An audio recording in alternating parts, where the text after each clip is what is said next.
Hello मेरे भाइयों, स्वागत है अपना इस क्लास में। देखिए, आज जो हम पढ़ रहे हैं ना, वो इकोनॉमी पढ़ रहे हैं। और इकोनॉमी के हम उस चैप्टर में आ चुके हैं जिसका नाम है मुद्रा, बचत और साख। इससे रिलेटेड एमसीक्यू जितने भी हैं उनको मैं सोल्व करने का प्रयास करूंगा, जो 2026 एग्जाम के लिए बेहद इंपॉर्टेंट होते हैं। चैप्टर वाइज हर चैप्टर का एमसीक्यू करने के लिए हमारे चैनल को लाइक कर लें, सब्सक्राइब कर लें। आपको हर चैप्टर पर इंडिविजुअली आपको मिल जाएंगे। आइए स्टार्ट करते हैं। पहले आप इसका उत्तर दीजिए, फिर मैं इसके उत्तर को देने का प्रयास करूंगा। देखिए, अभी मजा आएगा ना भिड़ो। कि पहला क्वेश्चन क्या कह रहा है कि मुद्रा के निम्नलिखित में से कौन सा कार्य है। बताइए, मुद्रा के निम्नलिखित में से कौन सा कार्य अगर आपसे पूछा जाए तो कौन सा उत्तर देना आप पसंद करेंगे। मुद्रा के निम्नलिखित में से कौन सा कार्य है। क्या मुद्रा के निम्नलिखित में से विनिमय का माध्यम है? Very good. मूल्य का मापक है। बिलवत भुगतान का मान है, यानी बिल पे जो भुगतान होती है उसका ये मान है। उसके बाद ये क्या है? उपयुक्त सभी है। कौन सा उत्तर हो जाएगा बताइए। विनिमय का माध्यम है, मूल्य का मापक है, बिल जो है उसका भुगतान है, या इनमें से सभी है। क्या उत्तर आप देना पसंद करेंगे? कृपा करके जल्दी बताइए इसका उत्तर क्या होगा। तो आप कहेंगे कि सर इसका जो उत्तर हो जाएगा ना, इसका जो उत्तर होगा ना वो उपयुक्त सभी हो जाना चाहिए। क्या उत्तर हो जाना चाहिए इसका? उपयुक्त सभी उत्तर हो जाना चाहिए। आइए अगले क्वेश्चंस की तरफ हम आपको ले चलते हैं, यानी ऑप्शन नंबर इसका क्या डी हो जाना चाहिए। अगला प्रश्न हमारा कह रहा है, दूसरा नंबर क्या कह रहे हैं कि मुद्रा के निम्नलिखित में से कौन से लाभ हैं। तो मुद्रा से क्या लाभ होता है इसके बारे में आपको बताना है। बताइए, मुद्रा के निम्नलिखित में से कौन से लाभ हैं। तो आप कहेंगे कि सर मुद्रा से उपभोक्ता को लाभ है, मुद्रा से उत्पादक को लाभ है, मुद्रा पूंजी निर्माण में सहायक है, या उपर्युक्त सभी हो जाएगा। यानी ये सभी कार्य करते हैं मुद्रा, इसलिए इन सभी से मुद्राओं को लाभ है। तो आप क्या उत्तर देना चाहेंगे सर? जल्दी बताइए इसका उत्तर आप क्या देना चाहेंगे। आप अपने उत्तर को न गिनते चलो कि सर इतने में मैं इतना दे पाया। ये भी सही लग रहा है, ये भी सही है और ये भी सही है। इस हिसाब से इसका क्या उत्तर हो जाना चाहिए? इनमें से सभी उत्तर हो जाना चाहिए। इसका उत्तर क्या हो जाना चाहिए? इनमें से सभी। अगला प्रश्न पे देखो, मैं आपको ले चलता हूँ, धीरे धीरे थोड़ा सा फास्ट कर दूंगा। कह रहा है कि आय और उपभोग का अंतर क्या कहलाता है। यानी आय, आपने जितना इनकम किया, उपभोग यानी आपने जितना खर्च किया। तो आय में से अगर आप खर्च को निकाल देते हो, आय में से खर्च को निकाल देते हो तो क्या कहलाएगा? बचत कहलाएगा, विनियोग कहलाएगा, उपभोग की प्रवृत्ति कहलाएगा। इनमें से कोई नहीं कहलाएगा। तो आप सबको 50 सेविंग कहला, यानी आपने जितनी आय की और आय में से आपने जितना एक्सपेंडिचर किया उसको घटा दिया तो क्या बच गया आपके पास? सेविंग बच गया, यानी बचत बच गया। क्या बच गया आपके पास? सेविंग बच गया। और मेरे प्यारे बच्चों, इसी को तो सेविंग कहा जाता है। आइए अगला प्रश्न हम देखते हैं, 3 के बाद चौथा। साख निम्नलिखित में से कौन से आधार है? साख के निम्नलिखित में से क्या आधार है? साख का मतलब होता है विश्वास, चरित्र, चुकाने की क्षमता, उपर्युक्त सभी। तो मेरे हिसाब से इसका उत्तर उपर्युक्त सभी हो जाना चाहिए। साख का मतलब होता है क्रेडिट। साख का मतलब क्या होता है? क्रेडिट। और ये क्रेडिट आपके विश्वास पे चलती है।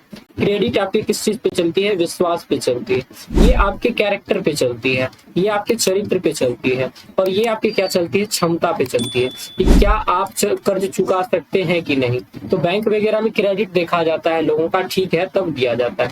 विनिमय बिल निम्नलिखित में से किसके आधार है? विनिमय का जो बिल है मुद्रा का आधार है, साख पत्र का आधार है, वस्तु विनिमय का आधार है। इनमें से कोई नहीं। तो जब आप इसको देखेंगे तो विनिमय बिल जो होता है, विनिमय बिल यानी आप किसी को बिल दे रहे हैं, बिल के बदले पैसे दे रहे हैं, तो उसके ये क्या है? वस्तु विनिमय है, साख पत्र है, मुद्रण है। तो आप इसे कहेंगे सर ये साख पत्रण है। ये क्या है सर? साख पत्रण है। चलिए अगला प्रश्न देखिए, कह रहे हैं मुद्रा वह है जिसके चारों तरफ, यानी मुद्रा वह है, मनी वह है जिसके चारों तरफ संपूर्ण आर्थिक विज्ञान चक्कर काटता है। यह कथन किसका था? तो मुद्रा वह है जिसके चारों तरफ संपूर्ण आर्थिक विज्ञान चक्कर काटता है। ये कथन था प्रोफेसर मार्शल का। किसका कथन था? प्रोफेसर मार्शल जी का कथन था। तो ये उत्तर इसका बिल्कुल सही हो जाएगा। क्राउथर और ट्रेस्पोर्ट नहीं इसका उत्तर होगा। अगला प्रश्न देखिए, 7वां नंबर प्रश्न क्या कह रहा है कि वस्तु विनिमय प्रणाली की कौन सी कठिनाई है। तो वस्तु विनिमय प्रणाली जब आपसे किसी करते हैं कि आटा देते हैं किसी को और किसी से आप सेवई लेते हैं, आटा देते हैं किसी को, आप उससे मांस लेते हैं, तो उस प्रॉब्लम क्या आता है कि उसमें वस्तु से देकर के विनिमय जो करते हैं उसमें प्रॉब्लम क्या आता है?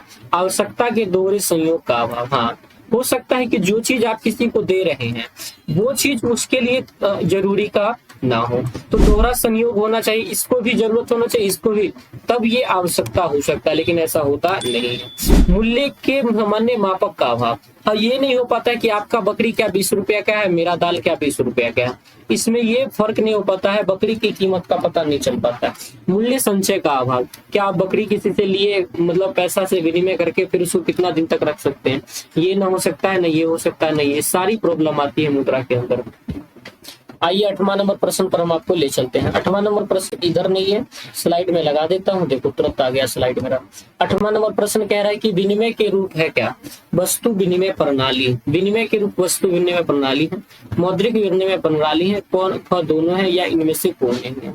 तो विनिमय क्या है, वस्तु विनिमय प्रणाली क्या है, तो आप इसका उत्तर क्या देना चाहेंगे, बताइए जल्दी। 8वां नंबर प्रश्न का उत्तर क्या देना चाहिएगा, पहले आप चेक करते रहो कि कितना उत्तर सही हो रहा है। दोनों होगा, क्या होगा, दोनों।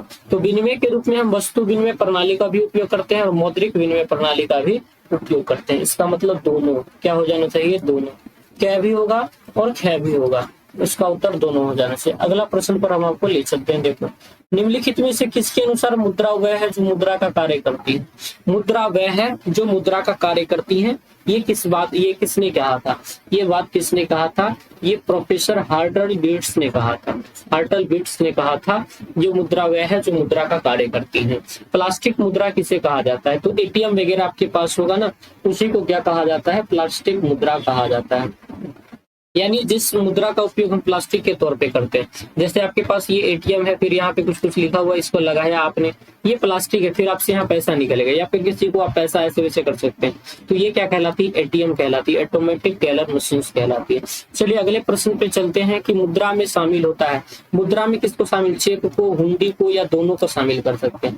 तो बहुत सिंपल सवाल है कि मुद्रा में आप किसको शामिल कर सकते हैं, सर चेक को भी कर सकते हैं, हुंडी को भी कर सकते हैं। हुंडी मतलब जो किसी कागज पे लिखा हुआ आता है इतना पैसा देने का है, मतलब वो, तो इसको भी शामिल कर सकते हैं। निम्नलिखित में कौन सा जोड़ा गलत है, देखो भारत में रुपया चलता है, बिल्कुल सर भारत में तो रुपया चलता ही है। और क्या है सर, अमेरिका में डॉलर चलता है, सर बिल्कुल अमेरिका में तो डॉलर भी चलता है।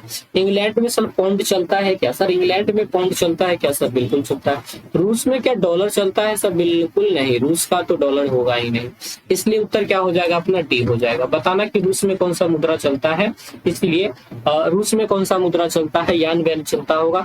भारत में कागजी नोट का प्रचलन कौन करता है, तो भारत में कागज नोट छापने का प्रचलन किसके द्वारा किया जाता है, तो आप सभी को याद होगा ये आरबीआई के द्वारा किया जाता है। किसके द्वारा, आरबीआई यानी reserve bank of India, reserve bank of India, reserve bank of India, ये इसके द्वारा किया जाता है। अगला प्रश्न को देखते हैं, चलो इसका उत्तर क्या हो जाएगा, 13 का 1। अब बताओ मेरे भाई कि आपके कितने प्रश्न सही हो पा रहे हैं, सीख पा रहे हैं, प्लीज चैनल को लाइक कर देना। क्रेडिट कार्ड निम्नलिखित में से किसका रूप है, क्रेडिट कार्ड मुद्रा का रूप है, प्लास्टिक मुद्रा का रूप है, वस्तु का रूप है, इनमें से कोई नहीं। तो क्रेडिट कार्ड जब आप बात करते हो कि किसका रूप है, तो मुद्रा का है, प्लास्टिक मुद्रा का है, तो आप सबको पता है कि क्रेडिट कार्ड जो आपके पास होती है वो क्या चीज का प्रतीक होता है सर, तो वो होता है प्लास्टिक मुद्रा का प्रतीक। क्या चीज का होता है, प्लास्टिक मुद्रा, this is a plastic money, credit card. अगला प्रश्न हमारा है 15, भारतीय रिजर्व बैंक की स्थापना कब हुआ था, तो ये क्वेश्चन मुझे नहीं लगता किसी बच्चे ने अगर गलत किया तो खैर ही नहीं, 1935 में हुआ था। आरबीआई का गठन कब हुआ था, 1935 में आरबीआई का स्थापना हुआ था। आरबीआई की स्थापना कब हुई थी, 1935 को, याद रखना ये बहुत महत्वपूर्ण प्रश्न है कि आरबीआई की स्थापना कब हुई थी, 1935 को हुई थी। आइए 16 नंबर प्रश्न पे आपको हम ले चलते हैं। 16 नंबर कह रहा है कि मुद्रा का प्राचीनतम रूप क्या है। अभी जो मुद्रा चल रही है वो धातु का मुद्रा चल रहा है क्या, पत्र का मुद्रा चल रहा है, या वस्तु मुद्रा चल रहा है, या फिर सिक्के चल रहे हैं। तो इसका उत्तर देने के लिए बहुत सारे लोग बताइए, धातु मुद्रा होगा, पत्र मुद्रा होगा, वस्तु मुद्रा होगा, या सिक्के मुद्रा होगा।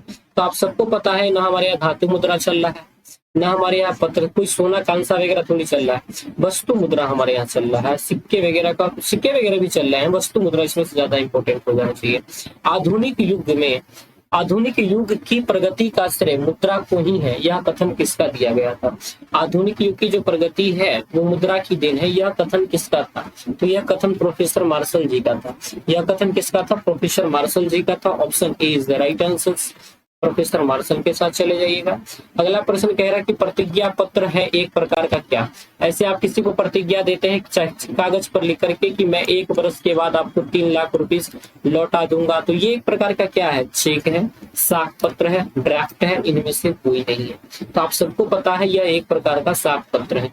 यह एक प्रकार का क्या है? साख पत्र है। मतलब आप उसे जो दे रहे हैं वो विश्वास पे दे रहे हैं। क्या चीज पे दे रहे हैं? विश्वास पे दे रहे हैं, यानी आप उसको क्रेडिट पे दे रहे हैं। क्रेडिट पे दे रहे हैं। क्या चीज पे दे रहे हो? क्रेडिट पे दे रहे हो। आइए सर प्रश्न नंबर 19 पे आपको ले चलते हैं। मुद्रा का प्राथमिक कार्य कौन सा है? तो मेरे भाई मुद्रा का जो प्राथमिक कार्य होता है वो क्या है? तो मुद्रा का प्राथमिक कार्य है विनिमय का माध्यम होना। Very good. मूल्य का संचलन, विलय भुगतान का मान, मूल्य का हस्तांतरण। इन सभी कामों से अगर सबसे पहले मेरे को देखना पड़े ना कि किसको चुनना है, तो वो होता है विनिमय का माध्यम बनना। मुद्रा का मेन कार्य होता है एक्सचेंज करना। मुद्रा का मेन काम क्या होता है? एक्सचेंज। एक्सचेंज, EXCHANGE, गलत लिखा गया, EXCHANGE, एक्सचेंज करना। मुद्रा का मेन काम है एक्सचेंज करना। वस्तु विनिमय प्रणाली में क्या होता है? तो वस्तु विनिमय प्रणाली में मुद्रा मुद्रा का होता है, वस्तु वस्तु का होता है, मुद्रा मुद्रा का होता है, वस्तु मुद्रा का होता है। तो ऐसा कुछ नहीं है, वस्तु वस्तु का होता है। वस्तु विनिमय प्रणाली में होता है वस्तु वस्तु का। अगला प्रश्न हम देखते हैं कि क्या देख रहा है। 20 नंबर तक हो गया है साथियों, 1 से लेकर के 20 तक हमने खत्म किया है। इस प्रश्न में आप बताइएगा कि आपको कितने MCQ सही हो पाए हैं। अगर आपको वीडियो अच्छा लगा हो तो चैनल को सब्सक्राइब करना। यार छोटे क्रिएटर हो, बहुत मेहनत कर रहा हूँ, आप लोग प्लीज हमें हेल्प कर दीजिए। भगवान आपका भला करे। Thank you very much.